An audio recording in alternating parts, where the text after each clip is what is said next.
டெல்லியில் வரும் 26ஆம் தேதி நடைபெறும் குடியரசு தின விழாவில் விஐபியாக பங்கேற்க திருவாரூர் ஜிஆர்எம் அரசு உதவி பெறும் பள்ளியின் 11ஆம் வகுப்பு மாணவி வைக யோசனாவிற்கு அழைப்பு விடப்பட்டுள்ளது.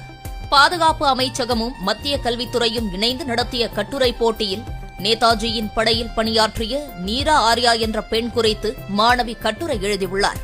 சுமார் 2 கோடி பேர் பங்கேற்ற போட்டியில் மாணவி வெற்றி பெற்றதால் அவருக்கு இந்த கௌரவம் கிடைத்துள்ளது. நீரா ஆர்யா அப்படிங்கிறவங்க இருக்கிறாங்க, இவங்க இவ்வளவு பெரிய தியாகம் செஞ்சிருக்காங்க அப்படிங்கறத எல்லாருக்கும் தெரியப்படுத்தணும்னு ஆசைப்பட்டேன். அதனாலதான் நீரா ஆர்யா அப்படிங்கிறவங்கள எடுத்து அந்த தலைப்புல எஸ்ஏ எழுதினேன். எஸ்ஏ எழுதி வீர்கதா 5.0ல ஜெயிச்சு ministry of defence and ministry of education சேர்ந்து நடத்துற அந்த ப்ரோக்ராம்ல கலந்துக்கிட்டு 10,000 cash prize and medal certificate எல்லாமே வாங்க போறேன். அண்ட் 26ஆம் தேதி நடக்கிற அந்த பரேட்லயும் ஸ்பெஷல் இன்வைட் எங்களுக்கு கிடைச்சிருக்கு.